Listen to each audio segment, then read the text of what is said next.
할렐루야. 오늘 하나님께 영광 돌리기를 원하는 우리 거함의 모든 성도들에게 하나님의 은혜가 풍성하게 임하실 줄 믿습니다. 제가 지난주부터 인생의 풍랑이 다가올 때 대처하는 유형 4가지를 살펴본다라고 했습니다. 지난주에는 대결형 살펴보았죠. 내 힘으로, 내 능력으로 어떻게든지 이기려고 하던 야곱을 살펴보았습니다. 그러나 야곱이 내 힘으로 하려고 했을 때 이길 수 없는 장벽을 만나게 된다라고 했습니다. 하나님이 그의 환도뼈를 치자 그가 하나님께 매달렸고 하나님께 매달릴 때에 하나님의 놀라운 역사가 시작된다라고 했습니다. 오늘은 두 번째 유형입니다. 두 번째 유형은 도피형입니다. 어떻게 보면 정반대처럼 보일 수 있지만 또 정반대는 아닙니다. 왜냐하면 도피형은요, 절대로 게을러서 도피하는 게 아닙니다. 정말 열심히 해도 안 될 때 도피하게 됩니다. 혹시 여러분 최근에 이런 증상이 있으신 분 있습니까? 그냥 만사가 귀찮다. 아무것도 하기 싫다. 아무도 없는 곳으로 훌쩍 떠나고 싶다. 하루 종일 잠만 자고 싶다. 그냥 TV나 유튜브만 보면서 멍하니 있고 싶다. 심지어 차라리 내일 아침에 내가 눈을 안 떴으면 좋겠다. 혹시 이런 증상 있으신 분 있으신가요? 그렇다면 번아웃 증후군입니다. 번아웃. 촛불에 초가 다 타버려서 더 이상 탈 것이 없어서 촛불이 꺼지는 것. 활활 타던 장작이 하얀 재만 남고 다 타버리는 상태. 그것이 바로 번아웃 증후군이라고 합니다. 영혼의 연료가 완전히 바닥난 상태라는 것이죠. 그래서 이 번아웃 증후군은요, 아무나 생기는 게 아닙니다. 기억하시길 바랍니다. 누구보다 열심히 산 사람들이 그 열심 때문에 생긴 아픔인 것입니다. 이 번아웃 증후군에 걸린 사람들, 심리학자들은 3가지 특징을 가지고 있다고 합니다. 첫째로는 정서적으로 탈진했습니다. 만사가 귀찮아서 아무것도 하기 싫은 상태가 됩니다. 둘째는 관계를 회피하기 시작합니다. 사람과 만나는 것 자체가 힘들어서 혼자서 고립되기를 자처합니다. 그리고 셋째로는 자기 비하를 합니다. 나는 실패했어. 이제 더 이상 할 수 없어. 이제는 끝이야. 라고 자기 자신을 비하합니다. 놀랍게도 오늘 본문에서 살펴보면은 3000년 전에 엘리야가 바로 이 증상을 겪고 있었습니다. 갈멜산에서 850명의 이방 선지자를 이겼던, 하나님의 불을 내리게 하였던 그 영웅적인 선지자 엘리야가 오늘 말씀에서는 비참하게 도망가고 있고, 또 차라리 내 목숨을 거두어 가 주십시오 라고 지쳐서 넘어져 있는 영적 탈진의 상태가 되었다라는 것입니다. 하나님께서는 그런 엘리야에게 어떤 처방을 내려주셨을까요? 오늘 말씀을 통해서 그 처방을 살펴보길 바랍니다. 그리고 혹시나 우리 가운데도 영적 탈진이 있다면 그 하나님의 처방을 기억하시고 거기에 따라서 우리에게 훌륭한 회복의 시간이 되길 바랍니다. 우리가 주목해야 될 사실은요, 엘리야가 영적 탈진의 상태를 겪었을 때는 하나님의 놀라운 승리를 겪고 나서였습니다. 가장 큰 승리 직후였습니다. 열왕기상 18장은 읽어보면 감동의 도가니입니다. 정말 그 많은 이방 선지자, 850명의 이방 선지자가 어떠한 짓을 해도 하지 못했던 것을 혼자서, 그것도 더욱더 어려운 상황을 만들어가면서 하나님의 불을 내려주신 것을 보여주었습니다. 하나님의 영광을 밝히 보여준 감동적인 사건입니다. 모든 백성들 앞에서 누가 참신인지 보여주었던 놀라운 사건입니다. 그런데 그런 엘리야가 오늘 말씀에서는 도망갈 수밖에 없었습니다. 왜 그토록 강한 사람이 도망갈 수밖에 없었습니까? 첫째로 세상을 바라볼 때 무너질 수밖에 없습니다. 19장 3절을 보면은요, 그가 이 형편을 보고 일어나 도망하였다라고 했습니다. 이 형편이 어떤 형편이었습니까? 하나님의 놀라운 일을 행하였고 하나님의 살아계시는 것을 온 천하에 밝히 드러냈음에도 불구하고 악한 자는 변하지 않았거든요. 하나님이 계신다라고 해서 악한 자들이 변하지 않습니다. 하나님의 살아계심을 밝히 드러낸다라고 해서 악한 자들이 그 마음을 바꾸지 않습니다. 이세벨은 더욱더 악랄합니다. 그래서 내가 내일은 너를 죽여버리겠다, 엘리야에게 엄포를 놓았다라는 것입니다. 엘리야는 깨달았습니다. 이 놀라운 기적을 보여주어도 변하는 게 없구나. 세상은 여전히 악하구나.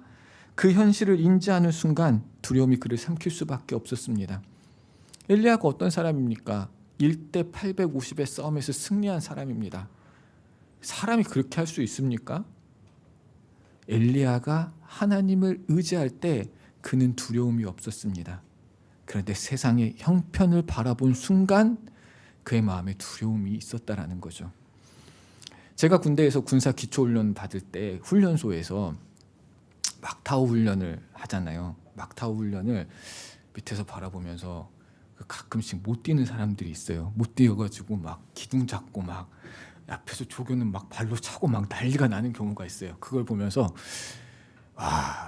쟤는 왜 저걸 못 뛰어? 뒤에 이렇게 안전줄이 있는데 그 안전줄을 못 믿나? 지금 몇 사람이 뛰어내는데 그걸 못 뛰어? 라고 생각을 했어요. 나는 올라가면 멋있게 뛰어야지.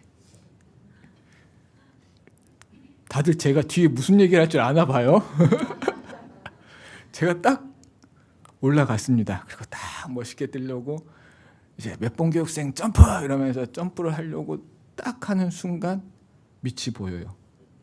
아래가 보이는 순간 저도 모르게 몸이 탁 굳는 거예요. 발이 딴 떨어지는 겁니다. 뒤에서 쓱 밀어서 떨어졌어요. 멋있게 떨어지지 못했습니다. 여러분 이 등에 붙어 있는 안전줄을 바라보면요 뛰어내릴 수가 있는데요. 그 두려움을 바라보면 뛰어내릴 수가 없는 것입니다. 엘리야도 마찬가지였습니다. 하나님께 내 시선이 고정되어 있을 때는 싸울 수가 있었어요. 그런데 세상의 근심과 걱정을 바라보았을 때 그 두려움이 몸에 각인이 되고 그 두려움 때문에 더 이상 싸울 힘이 사라졌다라는 것입니다. 그런데 또 한 가지 중요한 것이 있습니다. 엘리야가 왜 무너졌는가? 둘째로 우리는 육체의 한계를 분명하게 알아야 됩니다. 육체의 한계가 왔던 것입니다. 우리는 종종 영성과 육체를 분리해서 생각할 때가 있습니다. 그런데 우리는 육체가 건강해야지 또 건강한 영성을 얻을 수 있다는 것을 기억해야 됩니다. 지금 엘리야의 상황을 한번 살펴보시기 바랍니다. 엘리야는 850대 1의 싸움을 했습니다. 여러분 850명과 혼자서 싸운다라는 것, 아무리 하나님을 믿는다라고 해도 그의 신경이 곤두서져 있었고 그는 정말 힘든 스트레스 상황에 있었던 것입니다. 그리고 나서 승리하고 나서 이제 아합 왕은 이스라엘로 갑니다. 그리고 엘리야는 이스라엘까지 달려가는데 마차를 타고 간 아합 왕보다 더 빠르다라고 했습니다. 빗길을 달려갔습니다. 지도 한 장 보겠습니다.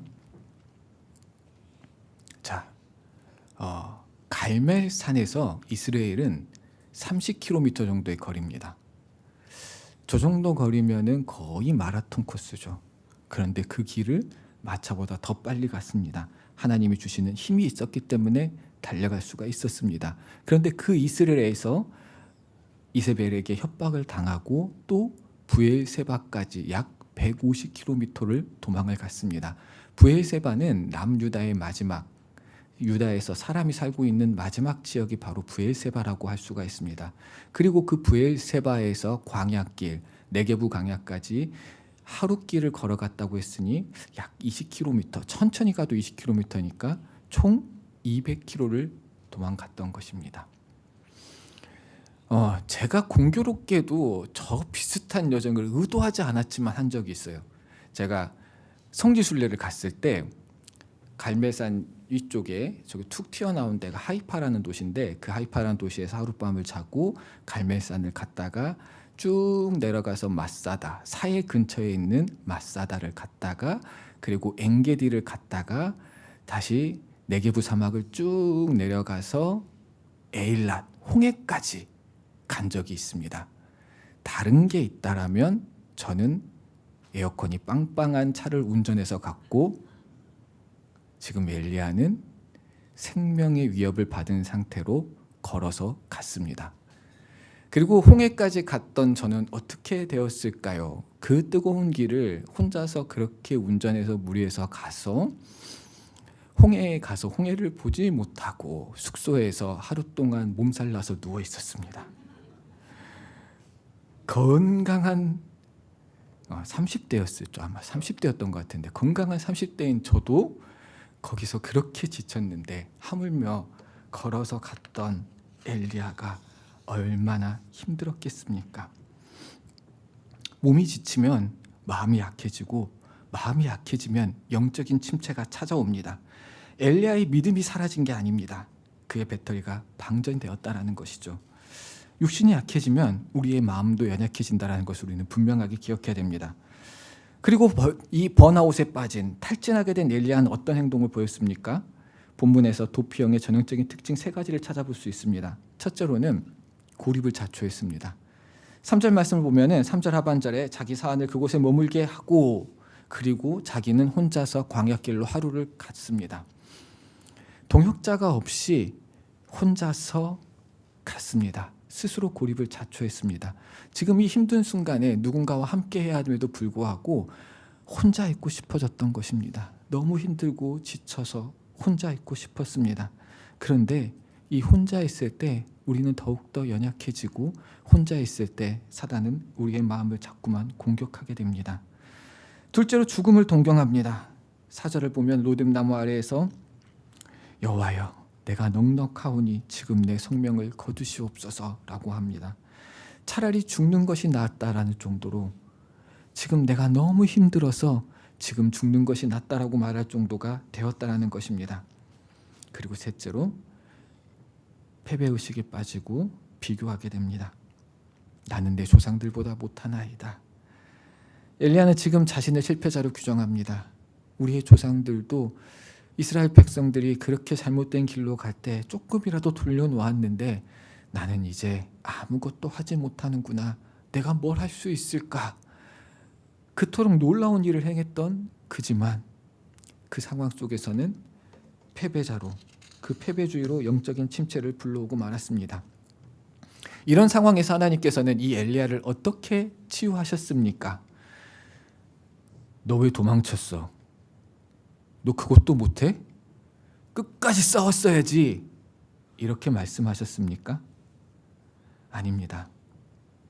하나님은 그에게 놀라운 처방을 내리십니다. 이 놀라운 처방이 오늘 우리에게 혹시나 탈진해 있고 지쳐있는 우리가 있다라면 우리에게도 그 놀라운 회복제가 되기를 바랍니다.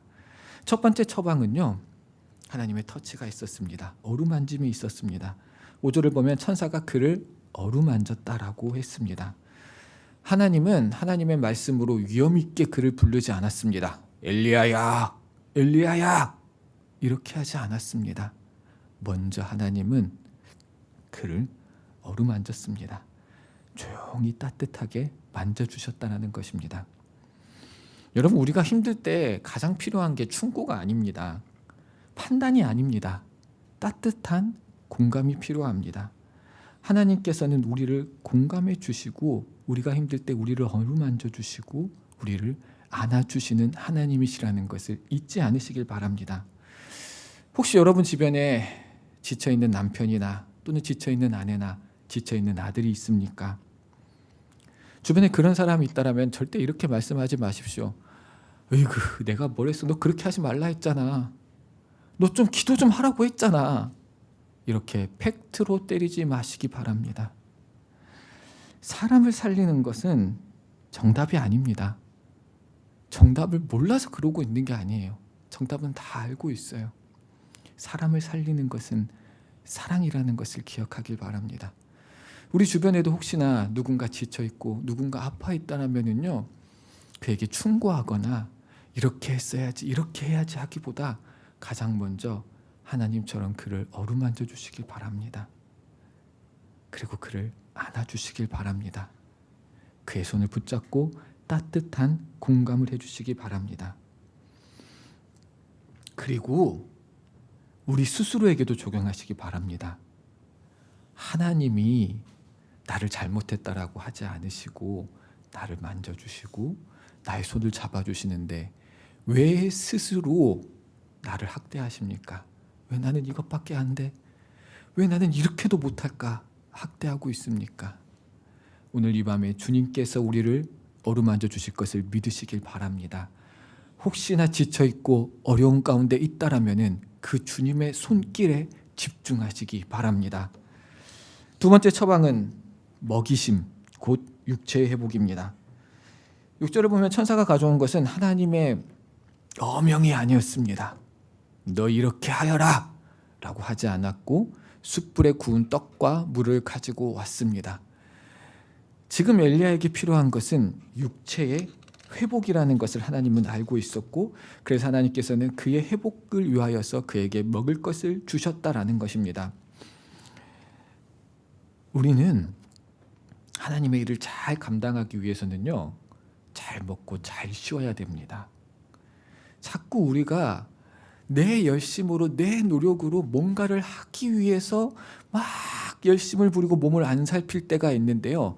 그렇게 할 때 우리는 더 하나님의 일을 하기 힘들어지고 내 육체가 연약해짐으로써 내 마음이 연약해지고 내 마음이 연약해짐으로써 내 영이 연약해지게 되는 것입니다. 그러니 우리는 잘 먹고 잘 회복하는 것에도 집중을 해야 됩니다. 제가 전에 있던 교회에 부임을 할 때 1월 달에 부임을 했는데 6월 달에 담임 목사님이 사임을 하셨습니다. 그리고 저는 목사 안수 받은 지 약 1년이 채 안 될 때였습니다.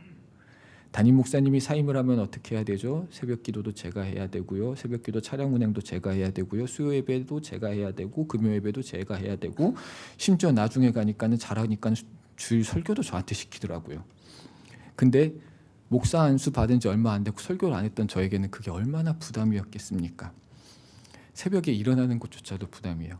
새벽 기도 준비를 하다가 새벽 기도랑 수요 예배가 같이 있는 날은 잠을 못 자고 준비할 때가 있어요.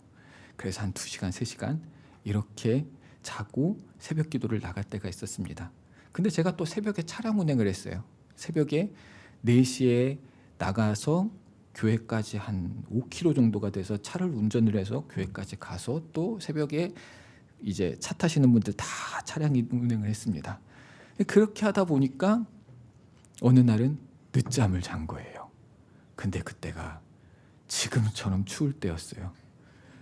부랴부랴 나갔는데 한 20분 늦었어요. 그래서 날이 너무 추우니까 그래서 차를 운전해서 가면서 권사님들 들어갔겠지 했는데 80 먹은 권사님이 거기서 덜덜 떨면서 기다리고 있던 거예요.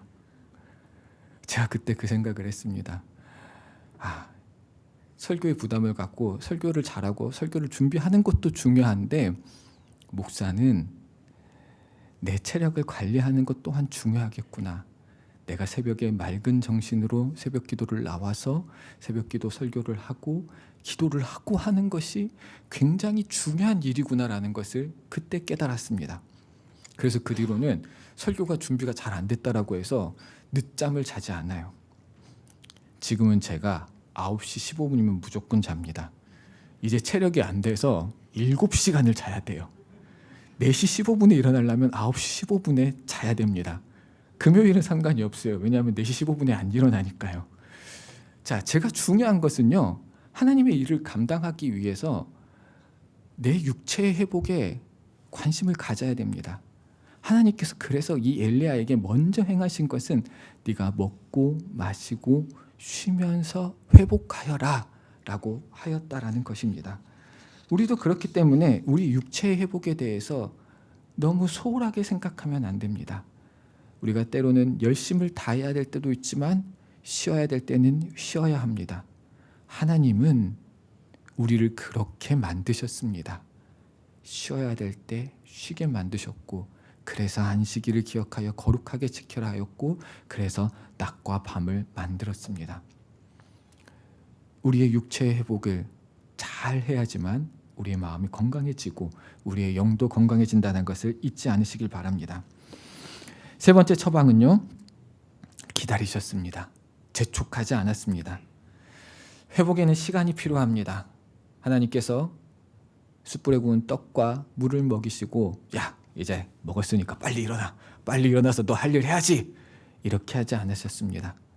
다시 잠을 자게 하셨고 다시 또 먹이셨습니다. 빨리 일어나서 일에 재촉하지 않고 그가 충분히 쉴 때까지 기다려 주셨다라는 것입니다. 힘을 얻을 때까지 하나님께서는 우리를 기다려 주십니다. 그러니 하나님께서 기다려 주시니 우리가 재촉하지 마시기 바랍니다. 누군가 너무 힘들어서 쉬고 싶어 할 때 야, 이 정도 했으면 됐어. 그만하고 일어나. 이렇게 하기보다는 기다려 주시기 바랍니다. 물론 약간 미꾸라지처럼 빠져나가는 사람들한테는 권면하기는 해야 돼요. 그런데 딱 봐도 알잖아요. 우리 주변에 정말 열심히 일하다가 지쳐서 탈진한 사람들한테는 기다림이 필요합니다. 그리고 만약 그게 나라면은 나에 대한 기다림도 필요합니다. 때로는 하나님 품에서 쉬는 시간이 필요합니다. 열심히 일하다가 탈진하는 것보다요, 잠시 쉬는 것을 기다리는 것도 상관이 없습니다. 하나님의 은혜의 자리에 나와서 조금 쉬는 것, 이것을 우리는 기다릴 줄 알아야 됩니다. 그렇게 쉬어갈 때에 다시 멀리 갈 수 있습니다. 아까 제가 보여준 지도에서 부엘세바에서 호렙산까지 그 길은 약 300km의 거리입니다. 그렇게 먼 길을 가야 되기 때문에 하나님께서는 기다려 주셨던 것입니다. 우리도 때로는 그렇게 기다림이 필요할 때가 있습니다. 하나님은 이렇게 어루만지시고 먹이시고 기다려 주셨습니다. 그렇게 육체적으로 정서적으로 회복이 되고 나서야 이제 진정한 회복이 시작됩니다. 그 진정한 회복은 어디에서 나타납니까? 엘리야가 이 육체가 회복되고 마음을 가다듬고 나서 어디로 갔습니까? 하나님의 산 호렙산, 하나님께서 이스라엘 백성을 불렀던 호렙산으로 갔습니다. 그가 호렙산에 서 있을 때 그때의 진짜 회복이 시작됩니다. 하나님께서는 어떻게 나타나셨습니까?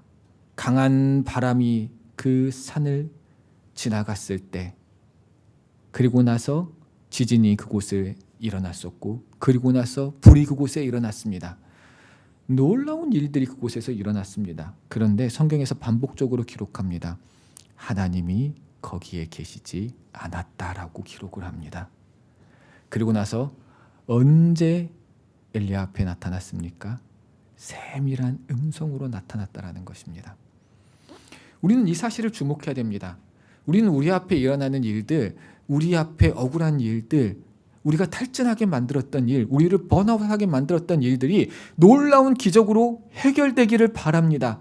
하나님의 놀라운 역사가 일어나길 바랍니다. 그런데 진짜 회복은 언제 일어나냐면 내가 하나님 앞에 서고 하나님의 세밀한 음성을 들을 때, 그때 거기에서 회복이 일어난다라는 것입니다. 진짜 중요한 것은 하나님과의 인격적인 대화가 있어야 된다라는 것입니다. 하나님의 그 세밀한 음성, 그 음성이 엘리야에게 왔을 때 하나님께서 그에게 해결책을 주십니다. 그에게 주셨던 해결책이 무엇입니까? 너 혼자가 아니다.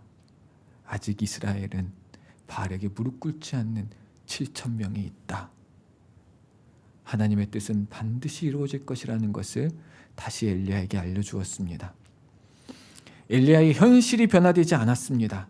그런데 그가 하나님 앞에 서고 하나님과 은밀한 대화를 나누었을 때 엘리야는 다시 힘을 얻고 나아갈 수 있게 되었다라는 것입니다.